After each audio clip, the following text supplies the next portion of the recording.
যেদিন বিকালবেলা টুকিটাকি কিছু খেতে ইচ্ছা করবে চায়ের সঙ্গে, সেদিন এরকম একটা ঝট করে বানিয়ে নেবেন, দেখবেন খেতে খুব দুর্দান্ত হয়।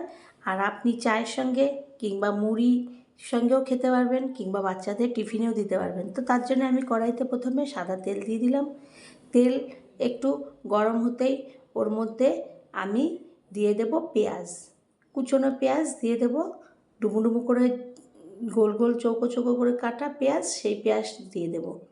পেঁয়াজটা ভাজা হবে, ততক্ষণ পর্যন্ত আমি অপেক্ষা করব। এরপর যখন পেঁয়াজটা একটু ভাজা ভাজা হয়ে যাবে, তখন ওর মধ্যে আমি দিয়ে দেব কিছু কাঁচা লঙ্কা কুচি, পাকা আর কাঁচা লঙ্কা মিলিয়ে দিয়ে দেব। দেখতেও ভালো লাগবে আর খেতেও ভালো লাগবে। তারপরে ওর মধ্যে আমি দিয়ে দেব এরপরে কিছুটা কড়াইশুঁটি।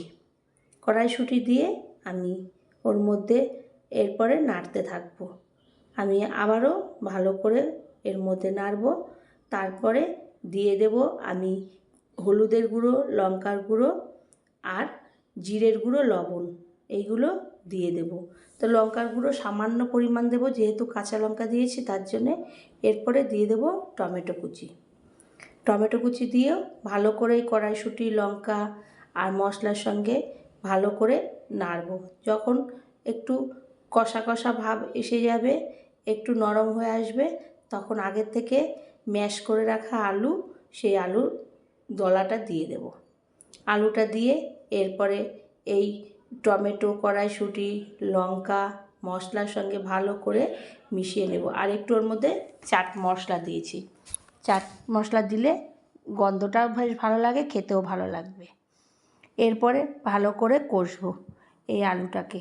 যখন একদম হয়ে যাবে, শুকনো হয়ে আসবে, তখন আমি দিয়ে দেবো কুচনো ধনেপাতা। ধনেপাতা দিলে সেন্টটাও বেশ ভালো লাগবে।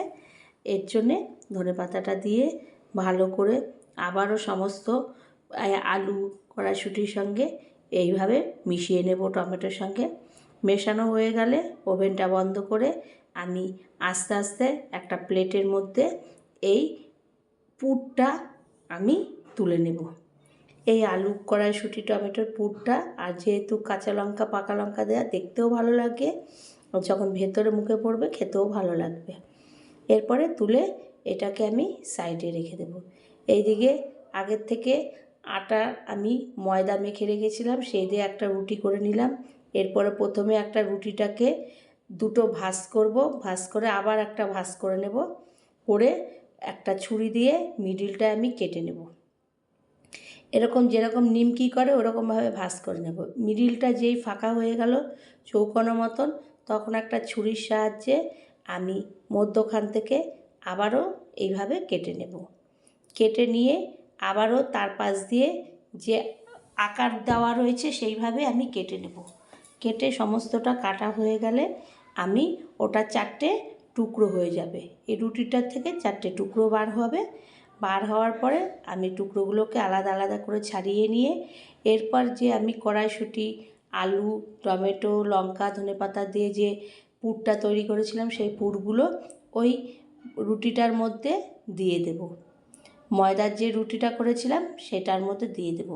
দিয়ে আমি প্রথমে ওপর থেকে টুপির মতন করে দুই পাশটা মুড়ে নেব, তারপরে নিচ দিকটা মুড়ে নেব। যেরকম সিঙ্গারা করে, তো অনেক রকমভাবে করে, এরকমভাবে একবার সিঙ্গারা তৈরি করবেন। খুব অল্প সময়, অল্প উপকরণে এইভাবে সিঙ্গারাটা হয়ে যাবে। আবারও উপর থেকে টুপির মতন করে দুই দিকটা মুড়ে নিলাম, তারপরে নিচ দিকটা আবার মুড়ে নিলাম, তারপরে ত্রিকোণাকৃতি করে আমি রাখলাম। এদিকে কড়াইতে আগের থেকে তেল গরম বসিয়ে দিয়েছিলাম, আর তেলটাকে মিডিয়াম আঁচে রেখে একে একে এই সিঙ্গারাগুলোকে দিয়ে দেব। এরকমভাবে কড়াইশুঁটি দিয়ে যখন আপনার খেতে ইচ্ছে করবে কোনো দিন ঝট করে বিকালবেলা কিছু সন্ধ্যাবেলায়, তখন এরকমভাবে বানিয়ে চায়ের সঙ্গে আপনি খেয়ে নিতে পারবেন। এরপরে আস্তে আস্তে উল্টে পাল্টে এইগুলোকে আমি একটা ঝাঁঝরির সাহায্যে উল্টে পাল্টে আস্তে আস্তে করে এপিট ওপিট করে ভেজে নেব। তো খুব অনেক রকমভাবে তো সিঙ্গারা করে, এইরকমভাবে খুব অল্প সময় এইভাবে ভেঙে করবেন, দেখবেন খেতেও খুব ভালো লাগবে। এরপরে আমি তুলে নেব, তুলে একটা প্লেটে রাখবো, তারপর আমি এরকমভাবে ভাঙবো, দেখবো ভেতরটা এত সুন্দর আর ওপরটাও খাস্তা মতন হয়েছে। ভালো লাগলে নিজেরাও বানাবেন। আবার কোনো রেসিপিতে দেখা হবে। ধন্যবাদ।